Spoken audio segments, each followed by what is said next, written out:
All right. Okay. So hello, everyone. Welcome back to a very special episode of Sadhaka. I'm here with Stacey Ramsower, and this is actually the first episode of Sadhaka that we're doing remotely. Stacey actually lives in Houston, Texas, and she's here to chat with me today about Ayurveda. So hi, Stacey. Thanks so much for joining me.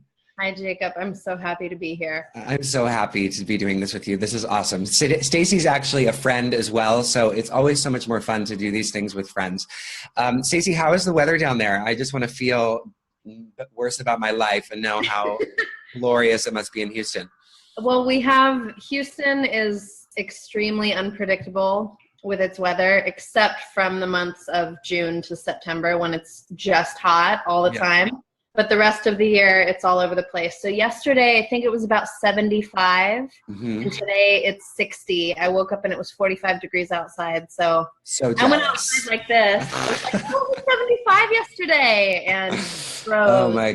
Oh my gosh, it's freezing here. That's amazing. I'm gonna have to come visit you soon. Yeah, right? Stacey actually lived in New York. Everybody that's watching, she lived in New York, and that's how we met. We used to teach at the same yoga studio together. Those were glorious days, weren't they? I just want to mention to those watching that even though this is being aired on Facebook Live, we actually pre-recorded this video, but I know I at least am going to be in the comments, and Stacey, if Stacey has time, she has said she's going to be in the comments section as well, so that if you are watching this right now live on Facebook, we're going to hang out in the comments in case you happen to have any questions for Stacey. If you don't, no big deal, but if there's some stuff that comes up over the course of our conversation, you want to ask a question, we won't be responding to you obviously from the video, but we can comment in the comment section and answer any questions you might have. Okay, cool. So let's chat. So Stacey, today we just published an article that you wrote called "Why Every Asana Practitioner Needs to Study or Should Study Ayurveda." So I want to kind of explore that and just mention that so everybody in our audience can sort of check it out and read it. It's a beautiful article. Stacey's a wonderful writer. But just to kind of for those that are newer to this, I'm sure everybody in our audience has heard of Ayurveda, but will you just kind of describe what Ayurveda is for those that are maybe new to it? It's often referred to as the sister science to yoga, and it emerged from Sankhya philosophy as well. It's one of the earliest medical systems on record and actually provides the foundation for almost all Eastern healing traditions. And it's rooted in the 5 elements. And what it's really come to be, and this is a little bit of the content of the article, much like our yoga practice, there's sort of, there's a cleansing component to Ayurveda. So contemporary practitioners have jumped on that. Another way to cleanse, another fast, another somewhat superficial thing to do, but it's a very straightforward, and I use the word simple with tremendous respect, simple approach to total health that incorporates your physical body, your energy body, your mental body, and your spiritual body. These all being essential components to living on earth in a healthy and full way and being able to move forward on the path as a practitioner. So you take in everything from your geographical environment to, the clothing that you wear, the kinds of foods you're eating, what time of day you're eating, the company that you keep, the work that you do in the world, the way that you practice. All of that is a consideration with Ayurveda, and it's really changed my life. And I have to be very honest, I've only taken it on in earnest in the last year, but specifically the last 9 months. Well, I think that, even though you might not have, as many years of experience with it, I think there's something powerful about why I wanted to talk to you about it is because you feel very inspired by it right now in a way that, is unique to someone who's first encountering or in the sort of early stages of first encountering something that can be really empowering and really beautiful. And so that's why I think it's a really lovely thing to talk about. Especially for those in our audience who maybe haven't heard or haven't engaged with Ayurveda yet, to see somebody who's, just relatively recently taken on board as a component to practice. I want to go back a little bit because I like what you said about cleansing, and I hadn't really intended on talking about this, but because this is such a hot button issue and because it's such a popular thing to do, people like cleansing all the time, cleanse, master cleanse this and that. So, I feel like you and I understand, you and I have kind of heard of the critique of that, but can you talk a little bit about what the critique of that is? Like why cleansing is sort of problematic? Well, cleansing and practice for that matter, when taken on for, maybe it's the explicit purpose or the somewhat subconscious purpose of like changing my body, losing weight, fixing this problem as sort of a quick fix, essentially, is a problem because there's no investigation into what that subtler instigator of the problem is. Mm-hmm. So what is it that you're cleansing from? Mm-hmm. And I think that it's part of all of our psyches, our collective psyche, that just, we swing back and forth between these extremes. Right after New Year's, everybody and their mother does the Whole30. It's like, well, maybe you just shouldn't gorge yourself. Yeah. And then you don't need to starve yourself. Yeah. Yeah. Maybe you don't need to, don't count on that juice cleanse to help you recover from your bender last weekend. Like Ayurveda is this approach to every day, every single day, every season of our life. There are these subtle shifts taking place that we need to manage, for lack of a better word. And so to stay really present to that and to just do our best. Yeah. Instead of having it be this like, yeah. It's like the difference between having something be integrated into your life and sort of using something as a kind of quick fix prescription. Right. I mean, people get into yoga often. It's like, oh, I'm really stressed. My doctor, my girlfriend, my whomever told me that I should take yoga, and maybe it doesn't work right away, or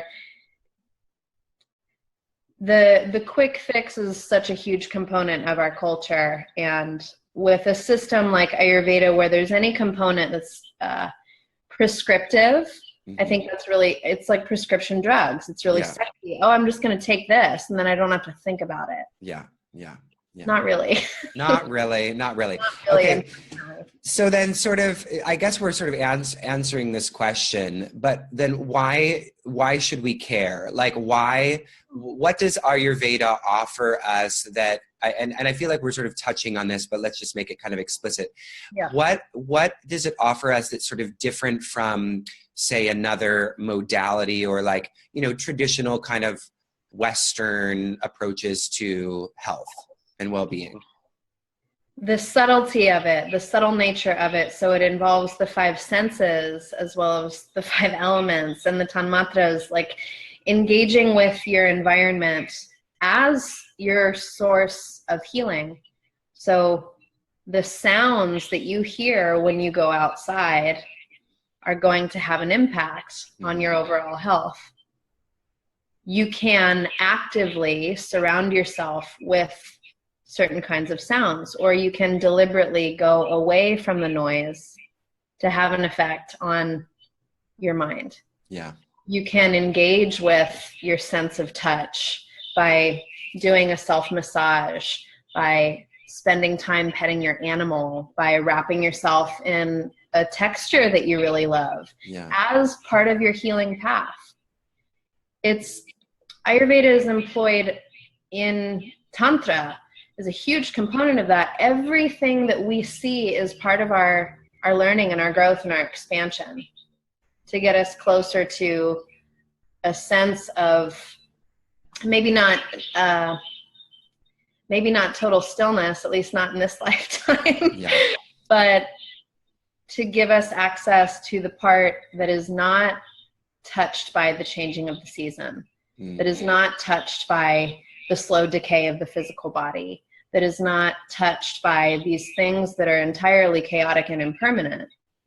But we can enjoy some of those momentary pleasures to put us back into ourselves.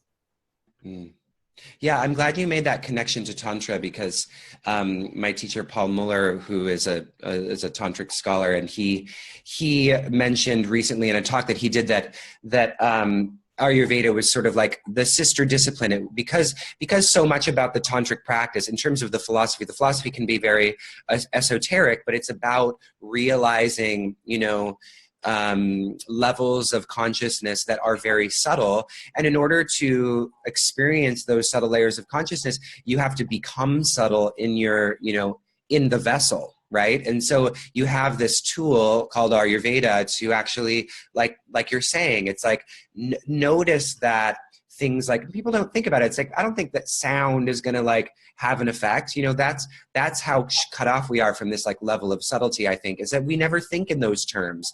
We don't think that like the vibration around us has a fundamental impact, but really it profoundly does, It profoundly does. And in another sister science, Jyotish or Vedic astrology, if you're going through a healing crisis, some Jyotishis might recommend that you go to a different place on the planet to facilitate your healing, because the vibration of LA is different from Houston, is different from New York, is different from Sydney, is different from Mexico City. You know what I mean? Yeah, no, I actually really, my Shambhavi Saraswati, who's going to be in our upcoming conference, she talked about that. And I was like, I think I need to talk to a Jyotish person, because I sometimes feel like in New York that, sometimes I'm like super inspired, and then sometimes I'm like, is this the right climate for me? Like on one level, I feel very inspired here. I'm doing a project like this.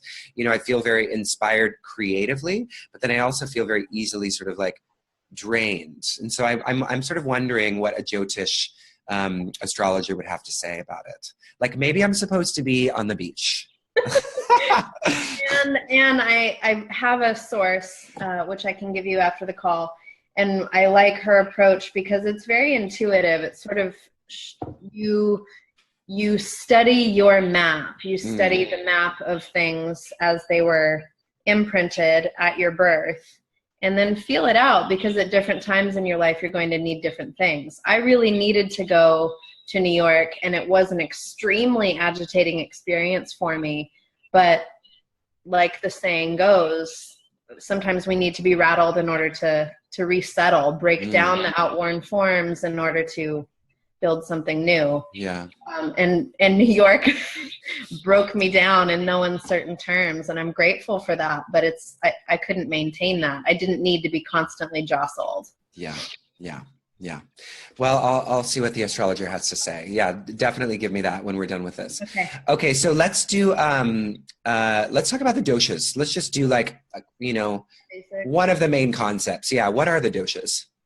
So the doshas are ways of classifying mostly people, and also things that we engage with around us. So it's a combination, each dosha is a combination of some of the elements, at least two of the elements. So there's vata dosha, which is a combination of air and ether elements. So, woo! I think about when I grew up in yoga, so to speak. I lived in LA, and the raw food movement was so vata. Really getting a hold. So everybody was like, up in the clouds all the time. Yeah. It's very airy, and vata is movement, so also agitating, but there's a lightness to it. And something to keep in mind, as in Tantra, nothing is inherently good and nothing is inherently bad. There's a point to everything. So there's Vata dosha, then there's Pitta dosha, which is a combination. It's mostly fire and a little water. Yeah. And I think certainly in cities, Vata and Pitta tend to be the most prevalent. I mean, your tendencies tend to lead you toward your imbalances. And so I feel like in these bigger cities where it's rajasic, agitated, constant movement, kind of a frantic pace, it appeals to people who have more fire in them. But then there's also that tendency to overheat, get too agitated. And then the final dosha is Kapha dosha, which is earth and water. So there's a solidity to it, a steadiness, a stability. And each dosha, as it relates to people, has its own strengths, qualities, tendencies, proclivities. So just a little bit about that. Vata dosha tends to be a little frantic and very, very sensitive. Yeah. It's my boyfriend. Yeah. And like they're tender. The antidote to Vata out of balance is touch and warmth. So there's a sensitivity that wants to be met with the warmth and tenderness. Pitta dosha is that's me. Has a tendency toward anger. Yeah. Hypercritical. And just a penetrating mind, a mind that doesn't stop, like a laser, like a flame. And big appetite for information, food, substances, people, whatever. Hello. I see you, my friend. And Kapha dosha is a bit heavier, so tends to be a little slower moving, nurturer, someone who has an endurance both in emotional capacity and physically, but maybe with a tendency to retreat or withdraw or toward some depression. Yeah. Wow. Sinking. Yeah. Wow. Amazing. Thank you for unpacking that. So now I want to talk about, I want to talk a little bit about how it's influenced your life, since this is about sadhaka. It's about practices and how those practices affect the practitioner, the sadhaka, the sadhana for the sadhaka. So how has incorporating this into your own sadhana impacted your life, if you want to get personal? I'll get personal, but only because it's you, Jacob. Oh, good. And everybody else who's going to watch this. And everybody else. My practice really took a turn last year when I had to confront my own excessive use of alcohol as a coping mechanism. And I knew that it was excessive, not because it looked very different from anybody else's use of it, but because of how I was consuming it. It was something that I leaned on heavily as sort of an escape from the intensity that I would then regenerate on my own. So the cycle of things: wake up, have too much coffee, go all day, go hard, skip a meal here, stay up too late, drink too much wine, and then in the morning you need more coffee, you crave more sugar, you work out harder because you feel guilty, constantly thinking about the things that you did wrong, wish you hadn't done. This is my personal experience. And then the alcohol became this source of both refuge and tremendous guilt. And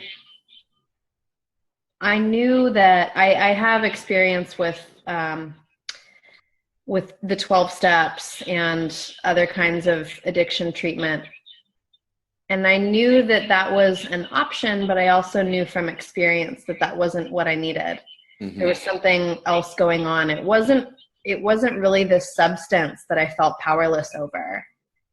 It was my own appetite, just this need for something more.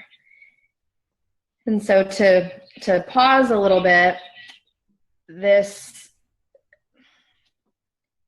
tool of Ayurveda, I think, is especially profound because it's not just, okay, you're doing too much of this, do that.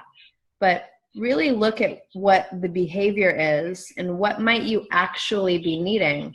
So I was working a ton, giving a ton, trying to figure out my next steps in a relationship that was pretty dry emotionally.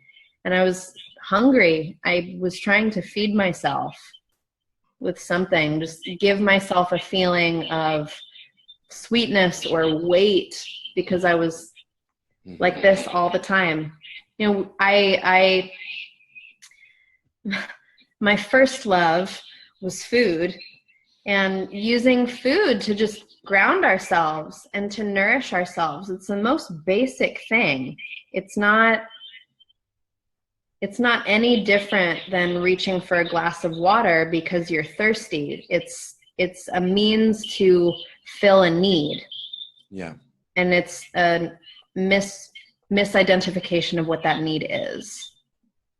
And so I didn't necessarily know what the need was until I started working with Ayurveda and I had guidance. I think that's really important if you're dealing with something acute like I was. Slowly began to discover that the need was emotional consistency and emotional support coming from within, from myself. So my prescription was get 10 minutes of sunshine every day. And I talk a little bit about this in the article. Get 10 minutes of sunshine every day, 7 rounds of alternate nostril breathing, and pay attention to your thoughts. Be in the thought process when you first have the thought to have a drink. Okay, watch that thought process. Be with the mind as it churns and chases after this thing. And I mean, I was drinking every single day, and it didn't take very long to be able to stop and put half a glass of wine down and not finish it. I never didn't finish it. Like, because you thought it was wasteful. You're like, I don't want to waste this wine. Once you pop, you can't stop.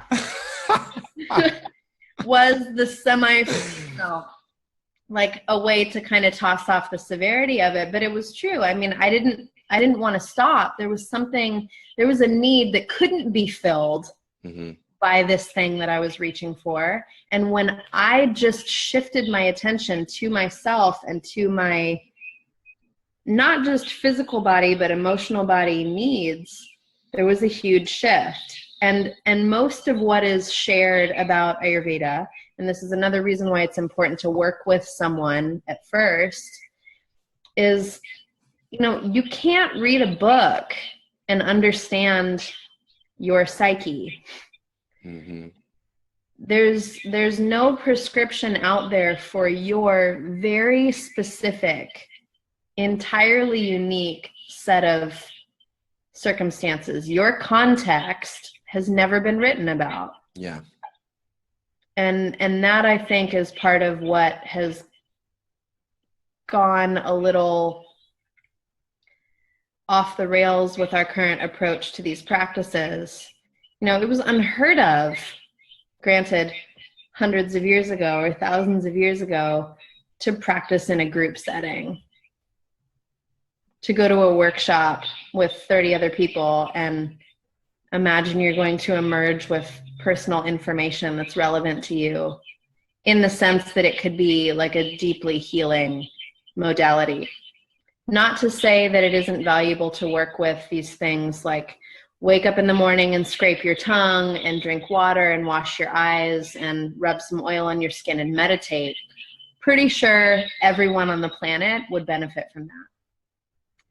But understand that it is a tool that can be finely tuned, sharpened, honed to address you. And it would look very different from the way that I need to employ it. Yeah. Yeah. Wow. Thank you, Stacey, for telling that story and in such like a vulnerable and heartfelt way. I think a lot of people, you know, struggle with that kind of like craving, you know. It reminds me of like the craving ghost from Buddhism, you know, that we're all these kinds of creatures trying to like fill our bellies with these really tiny necks, you know. So now, you know, we're about at that time. We've been talking almost a half hour, so I want to wrap it up. And I guess my last question is just, you know, if for somebody that's watching this and wants to start to explore this modality and incorporate into their sadhana, what direction would you point them to? One of my favorite resources is Yoga and Ayurveda by Dr. David Frawley. I have that book, yeah. I can honestly say it's taken me 5 years of reading it every year to start. Yeah, to start, but to feel as though I'm getting it. It's very esoteric. And so if that's part of what you love about the practice, that's a really great resource. Mm-hmm. John Juilliard also has, he's brought in a little more of the Western mindset, but it's Ayurveda. I mean, he doesn't water down the teachings of Ayurveda. He just includes language that people might be a little more familiar with. And so, did you say his name's John Juilliard? John Juilliard. How do you spell that? I believe it's Douilliard. Okay, great. And he's got this course all about digestion. Perfect. It's very interesting. And even something as simple as the 5 elements, the 5 senses, write them down, make the connection, be present to how they show up in your life. Yeah. I mean, start simple, connect more with the 5 elements and the 5 senses. If you're feeling totally chaotic and woo-woo, maybe you need a little more earth. If you're feeling super angry, maybe you need a little more water, like cool yourself off. It's pretty intuitive, in my opinion, and I've been working with it for a while, so maybe that's not a fair thing to say, but it's that is the foundation of the philosophy. Like increases like. More heat on heat is just gonna get bigger, fire out of control. Opposites cure each other. So if you're on this end of the spectrum, you got to start bringing in some of this end of the spectrum so you can find your center. Beautiful. That's a great way to end on. All right. Thank you, Stacey, so much. Stacey, where can people find you? What's your website, and are you doing anything coming up? My website is staceymoves.com. That's Stacey, EY, moves.com. I'm on Facebook. I have a personal page and a teaching page. And I do have some online programs coming up. I'm focusing mostly on what I'm doing in Houston for the spring, leading a retreat to Italy in June. Awesome. All that information is on my website. And are you doing that with Jen again? Yes. Amazing. Tell her I said hi. A week in Lucca, and then I'll have some online programs available in the fall. Awesome. Okay, great. Thank you so much, Stacey. It's such a pleasure chatting with you. All right. So everybody else out there who's watching this, if you want to ask Stacey questions, go ahead and leave a question in the comments, and she will, or I will get back to you. And again, you can check her out at staceymoves.com. All right. Till next time, friends. See you later.